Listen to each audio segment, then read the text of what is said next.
All is quiet at the Star in Frisco as the preseason and training camp 2025 comes to a close this week. The Cowboys are back off the West Coast, and they continue their push towards September 4th and the season opener against the Philadelphia Eagles. But if we know anything about the Dallas Cowboys, just because it's quiet doesn't mean it's quiet all the way through. This is Barry Church. That's Nate Newton. I'm Kyle Youmans. Thanks for joining us here on Special Edition. And I got to start now that we've spent over a month evaluating, watching, and learning about this Dallas Cowboys team.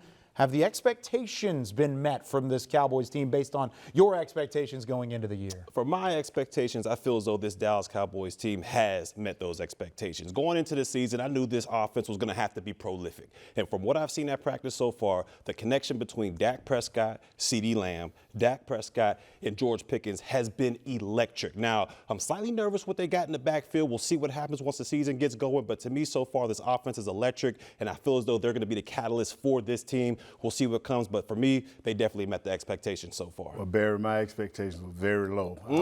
I'm serious. I didn't know what this new coach would be doing, Coach Schottenheimer, how he would run his practices, how people would respond to it. But now that I've seen these guys respond pretty well in practice and do what they needed to do to get prepared, he saved bodies when he could, but more importantly, he practiced players most of the time. And there are different elements that were really good through the preseason, some that were in need of improvement. Let's start there. What are some things that you want to see this Cowboys team take steps in as we get closer to the regular season? Well, you know me. I'm on the defensive side of the football. So when I look at this defense, what I think they need to improve on is the hustle. I mean, having a Coach Eberflus defense, this is a guy that was under Rod Marinelli, and that is what they preach, hustle. We want all 11 guys to the football. No one-on-one tackles out there.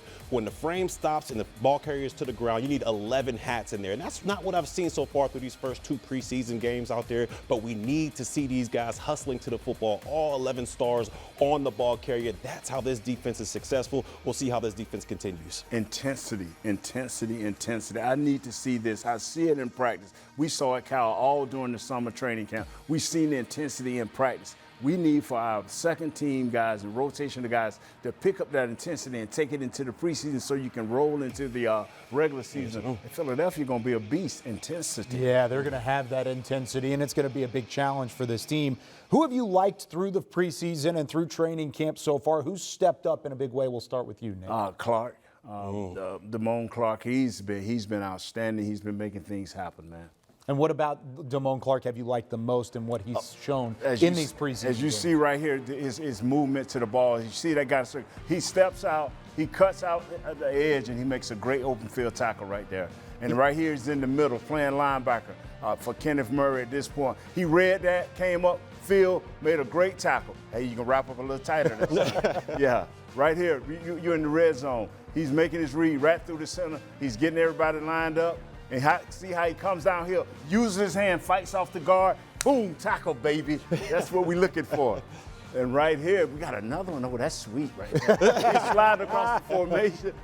Yeah, and redirects, comes up. Once again, he got to get his head more in the middle like Barry Church. Yeah, there you go. And that confidence level is growing for Damone Clark. Who have you had your eye on? Well, great minds think alike, Nate, because I'm on a second level as well, but my guy is Morris Leafau. I believe I pronounced that right. Yeah. Morris Leafau. As we see right here, second level, this is a guy that has just grown his game from one year to the other. You see right here, he recognizes the split of the wide receiver, goes downhill, feels the gap. You love to see your linebackers filling gaps and stuffing the run. Once again, right here at the second level, read and digest. This time he just pulled the trigger and went straight downhill, ran through the blocker. That's what you love to see, and finished the play. And once again, this guy's just a smart IQ football player out there, reading, reacting, spilling the guard right there. It's very important for linebackers on the second level to make sure they redirect and go the right direction when you talk about linebackers filling gaps. But Morris Leafau, he's done a great job so far in the preseason. And there were two linebackers that showed that importance there. What about on the offensive side of the ball, Nate? Booker, number 52, the young rook, man. He played this past preseason game. I was so excited.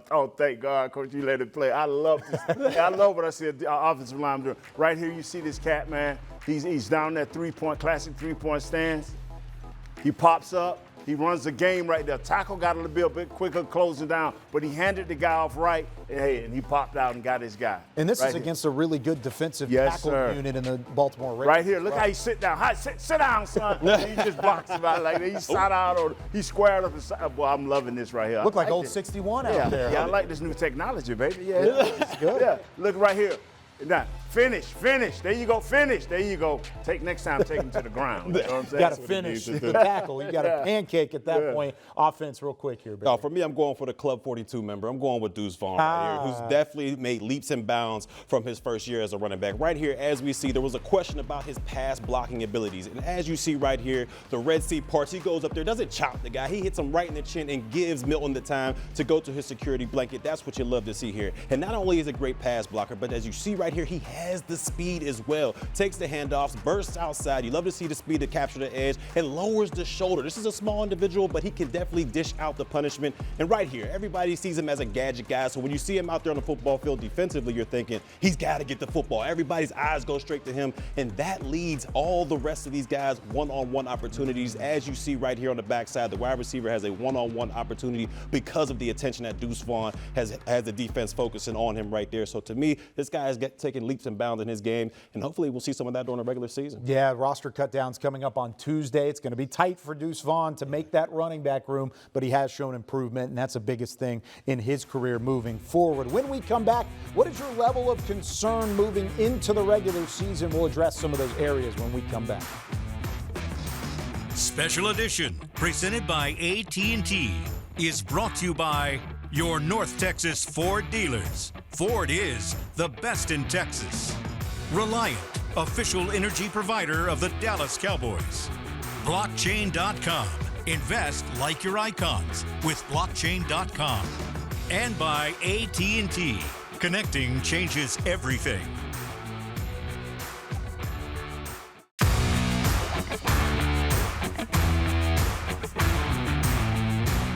This segment is brought to you by your North Texas Ford dealers. Ford is the best in Texas.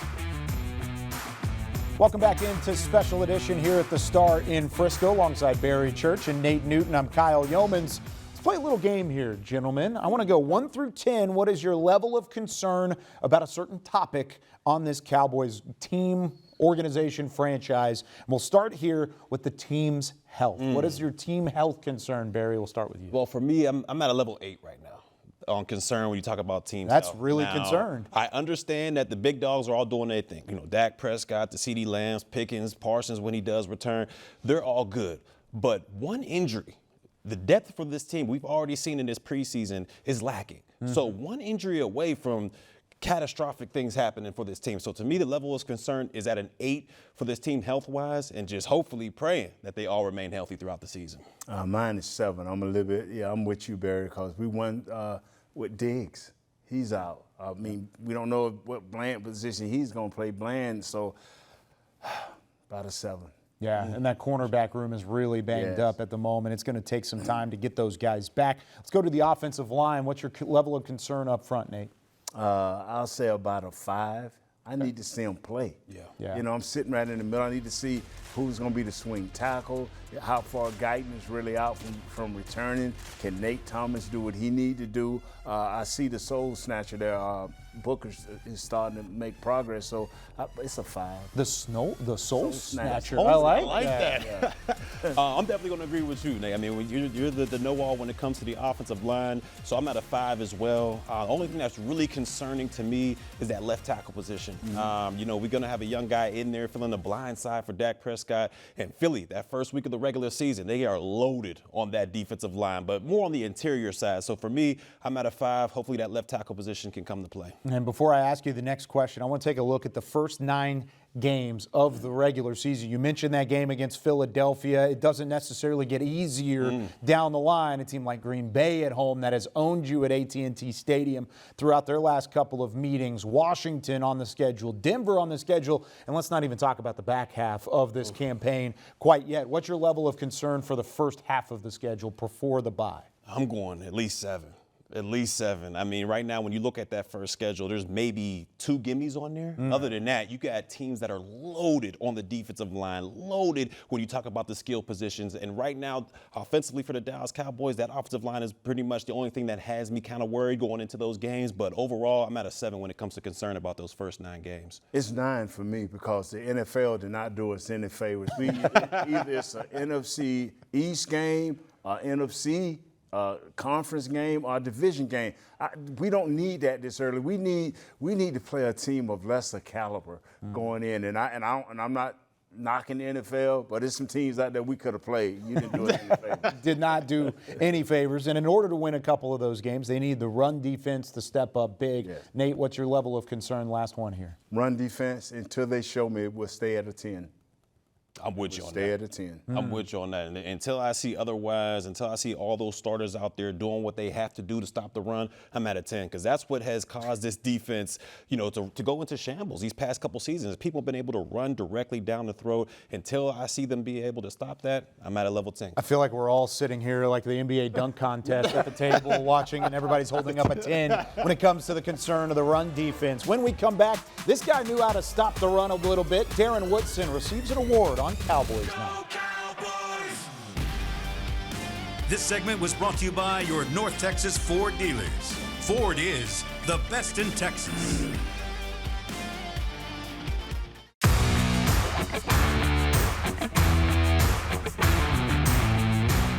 This segment is brought to you by the NFL Fan of the Year, presented by Captain Morgan. At Cowboys Night this past Wednesday, Darren Woodson, one of the best to ever wear a Cowboys uniform, was presented with the Tom Landry Award for Excellence. Nicole Hutchison has more. On a night built to celebrate the star, the spotlight shined bright on a man who helped define it. Darren Woodson, known as a champion, a leader, and now the recipient of the Tom Landry Award. I always had this respect for who Coach Landry was, and I learned a lot more when I came in about how much, not only was he a great coach, but how much he poured into the Dallas community, and I wanted to follow in those footsteps. It's an honor that signifies character, leadership, integrity, all qualities Woodson showed in a Cowboys uniform, but it didn't stop there. From boardrooms to classrooms. There you see him? See his fishing clothes? And through his hard work in the community, he's continued to embody the same 3 values that once anchored the Cowboys' defense. What he represented off the field and what he did in the community and, how he wore the star. There's not one better. On the field, obviously, was just as good. I mean, what a great football player. To me, he's one of the biggest pains I have of a player who's not in the Hall of Fame because he deserves to be there. He's a winner. And he did so many great things for the Cowboys, both on and off the field. And Woodson goes all the way in for the score. For over a decade, Woodson was Dallas's heartbeat, a 3-time Super Bowl champ, 5-time Pro Bowler, the franchise's all-time leading tackler. But ask anyone who shared the locker room. They'll tell you his impact stretched far beyond the field. I watched him come up and stuff the run and watched him run stride for stride with Jerry Rice. He's just one of those unique athletes that you come across during the course of your career. So, and on top of that, everybody knows Darren as a football player, but as a teammate, as a man, as a husband, as a father, he's an awesome guy as well. Respected by teammates, feared by opponents, and admired by the community, he continues to serve. Woodson's career was built not just on tackles and rings, but on the standard he set for what it meant to be a Cowboy. I came from West Phoenix, where we didn't have much, and for me to find a way to give back to a lot of kids that were just like me, that was special for me. Hopefully one award on the way to Canton, Ohio for Darren Woodson. The Cowboys have revamped their offensive line. Did they do enough to become a contender in the NFC East? We'll discuss when we come back. This segment was brought to you by the NFL Fan of the Year, presented by Captain Morgan.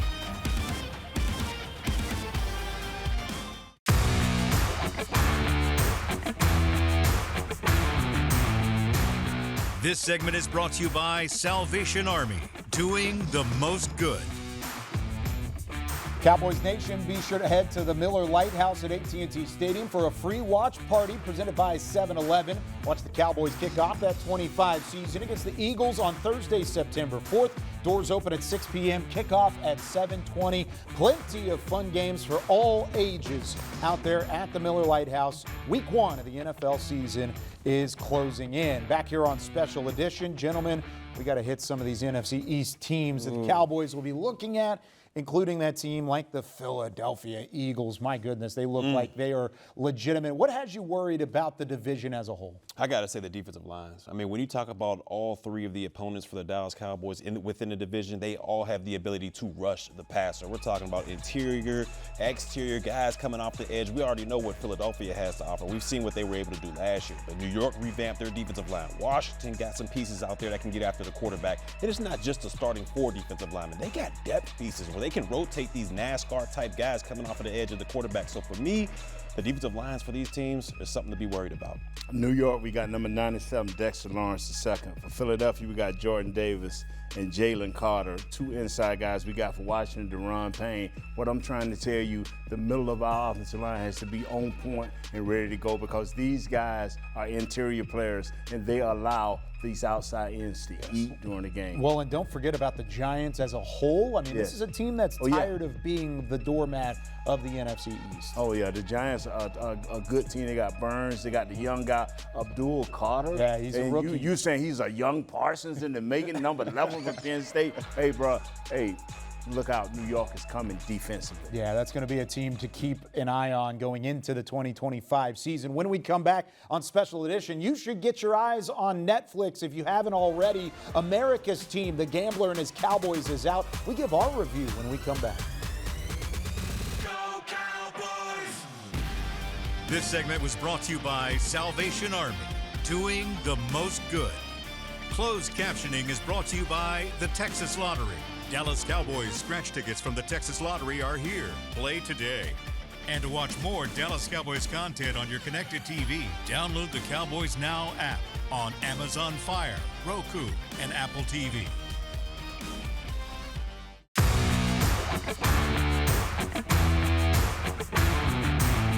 Special Edition, presented by AT&T, was brought to you by your North Texas Ford dealers. Ford is the best in Texas.